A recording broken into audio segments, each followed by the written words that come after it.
Chapter 10, Terrain. Only about a third of the chapter, comprising sections 1 through 13, deals with terrain, the subject being more fully treated in ch 11.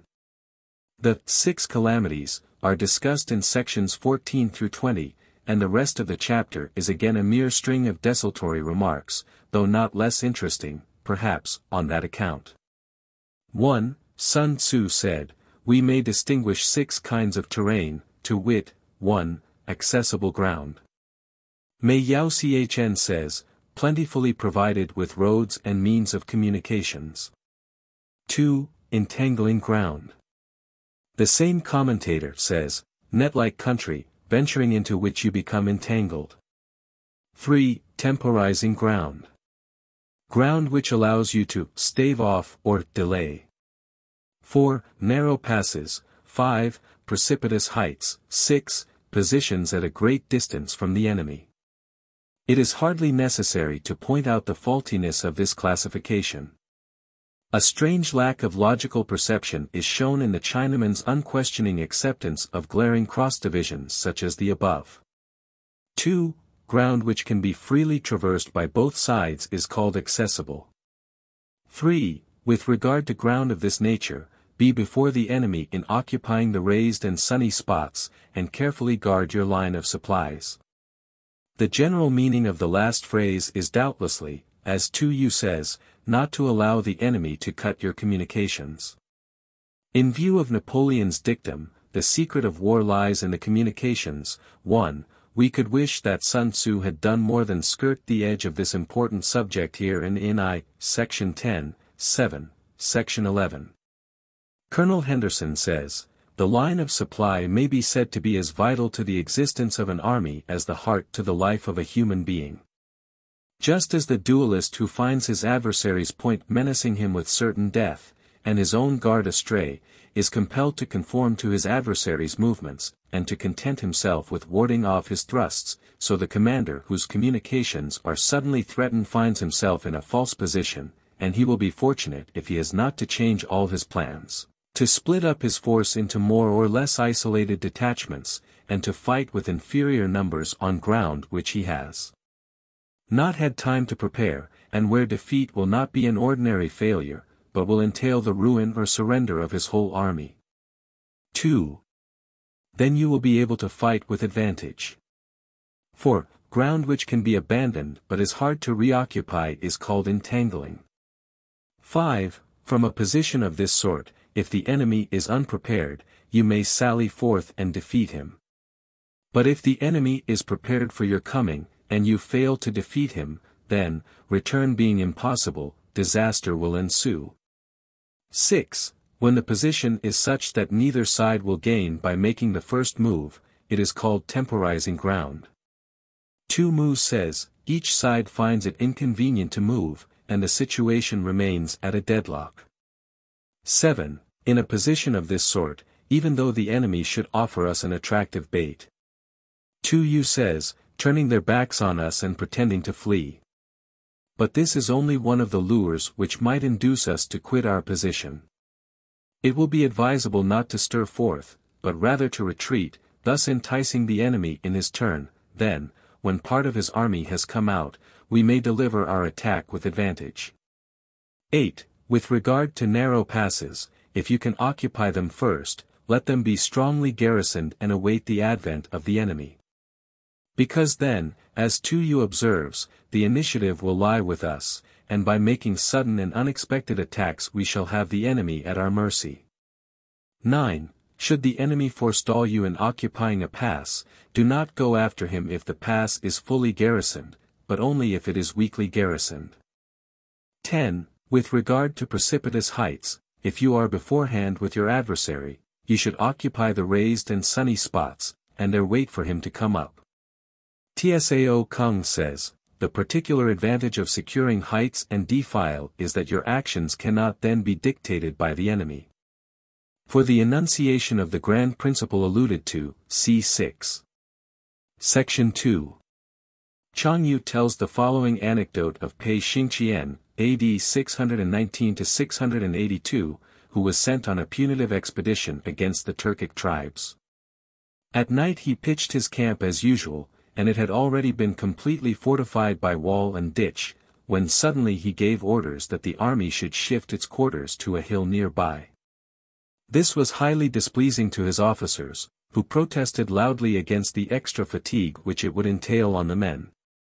Pei Xingqian, however, paid no heed to their remonstrances and had the camp moved as quickly as possible. The same night, a terrific storm came on, which flooded their former place of encampment to the depth of over 12 feet. The recalcitrant officers were amazed at the sight, and owned that they had been in the wrong. "How did you know what was going to happen?" they asked. Pei Xingqian replied, "From this time forward be content to obey orders without asking unnecessary questions." From this it may be seen, Chang Yu continues, that high and sunny places are advantageous not only for fighting, but also because they are immune from disastrous floods. 11. If the enemy has occupied them before you, do not follow him, but retreat and try to entice him away. The turning point of Li Shimin's campaign in 621 AD against the two rebels, Tu Qianti, king of Xiao, and Wang Shixiecheng, prince of Cheng, was his seizure of the heights of Wulao, in spite of which Tu Qianti persisted in his attempt to relieve his ally in Luoyang, was defeated and taken prisoner. See Qiu Tang Shu, ch. 2, folios 5 verso, and also ch. 54. 12. If you are situated at a great distance from the enemy, and the strength of the two armies is equal, it is not easy to provoke a battle. The point is that we must not think of undertaking a long and wearisome march, at the end of which, as Tu Yu says, we should be exhausted and our adversary fresh and keen. And fighting will be to your disadvantage. 13. These 6 are the principles connected with earth. Or perhaps, the principles relating to ground. See, however, Section 8. The general who has attained a responsible post must be careful to study them. 14. Now an army is exposed to 6 several calamities, not arising from natural causes, but from faults for which the general is responsible. These are 1. Flight, 2. Insubordination, 3. Collapse, 4. Ruin, 5. Disorganization, 6. Rout.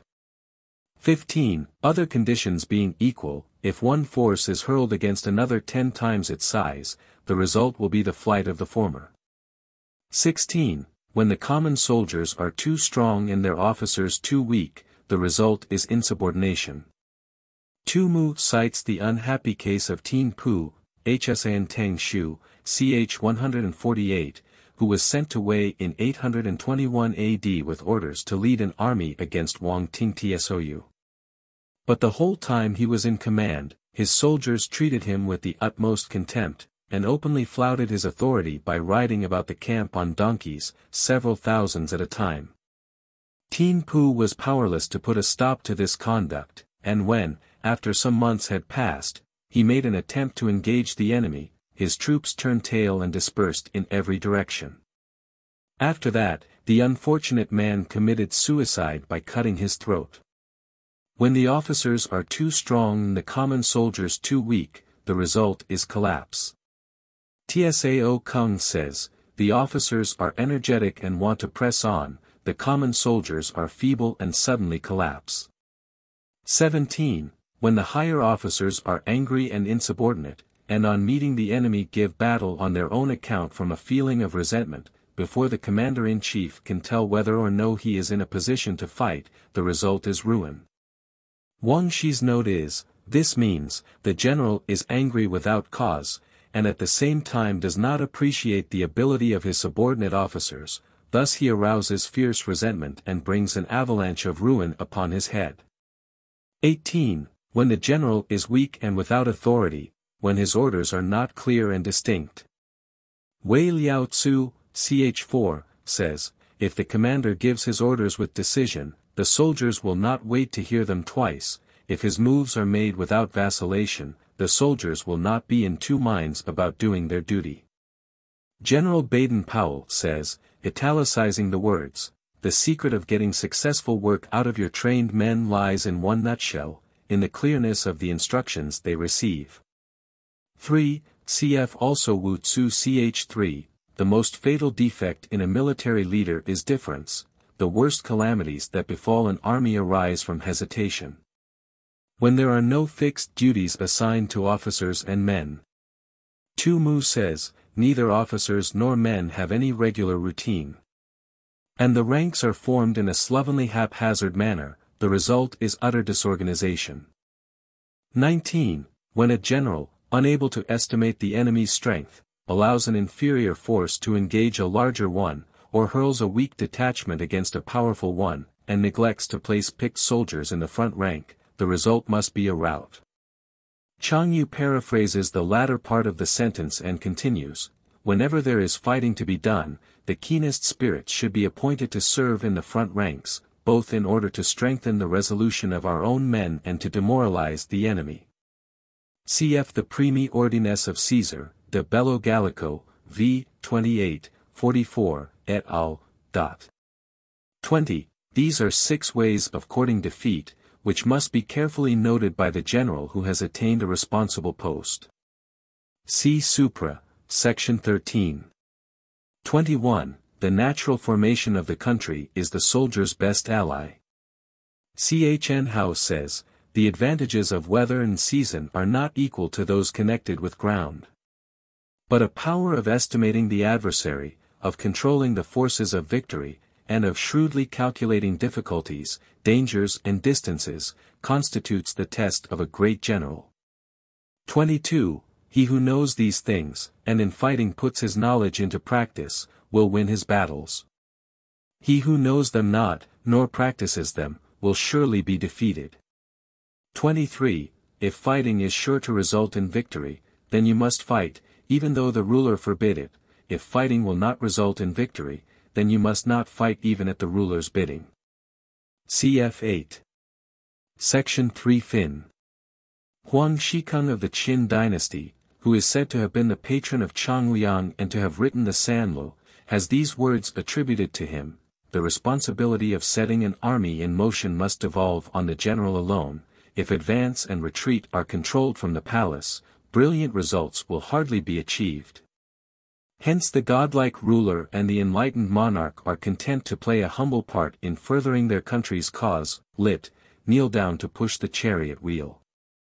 This means that, in matters lying outside the zenana, the decision of the military commander must be absolute. Chang Yu also quote the saying, decrees from the Son of Heaven do not penetrate the walls of a camp. 24. The general who advances without coveting fame and retreats without fearing disgrace. It was Wellington, I think, who said that the hardest thing of all for a soldier is to retreat. Whose only thought is to protect his country and do good service for his sovereign, is the jewel of the kingdom. A noble presentiment, in few words, of the Chinese happy warrior. Such a man, says Ho Shi, even if he had to suffer punishment, would not regret his conduct. 25. Regard your soldiers as your children, and they will follow you into the deepest valleys. Look on them as your own beloved sons, and they will stand by you even unto death. CFI, Section 6. In this connection, Tu Mu draws for us an engaging picture of the famous General Wu Qi, from whose treatise on war I have frequently had occasion to quote. He wore the same clothes and ate the same food as the meanest of his soldiers, refused to have either a horse to ride or a mat to sleep on, carried his own surplus rations wrapped in a parcel, and shared every hardship with his men. One of his soldiers was suffering from an abscess, and Wu Qi himself sucked out the virus. The soldier's mother, hearing this, began wailing and lamenting. Somebody asked her, saying, "Why do you cry? Your son is only a common soldier, and yet the commander-in-chief himself has sucked the poison from his sore." The woman replied, "Many years ago, Lord Wu performed a similar service for my husband, who never left him afterwards, and finally met his death at the hands of the enemy. And now that he has done the same for my son, he too will fall fighting I know not where." Li Chun mentions the Viscount of Chu, who invaded the small state of Siao during the winter. The Duke of Shen said to him, many of the soldiers are suffering severely from the cold. So he made a round of the whole army, comforting and encouraging the men, and straightway they felt as if they were clothed in garments lined with floss silk. 26. If, however, you are indulgent, but unable to make your authority felt, kind-hearted, but unable to enforce your commands, and incapable, moreover, of quelling disorder, then your soldiers must be likened to spoiled children. They are useless for any practical purpose. Li Qing once said that if you could make your soldiers afraid of you, they would not be afraid of the enemy. Tu Mu recalls an instance of stern military discipline which occurred in 219 AD, when Lu Meng was occupying the town of Changling. He had given stringent orders to his army not to molest the inhabitants nor take anything from them by force. Nevertheless, a certain officer serving under his banner, who happened to be a fellow townsman, ventured to appropriate a bamboo hat belonging to one of the people, in order to wear it over his regulation helmet as a protection against the rain. Lu Meng considered that the fact of his being also a native of Junan should not be allowed to palliate a clear breach of discipline, and accordingly he ordered his summary execution, the tears rolling down his face, however, as he did so. This act of severity filled the army with wholesome awe, and from that time forth even articles dropped in the highway were not picked up. 27. If we know that our own men are in a condition to attack, but are unaware that the enemy is not open to attack, we have gone only halfway towards victory. That is, Tsao Kung says, the issue in this case is uncertain.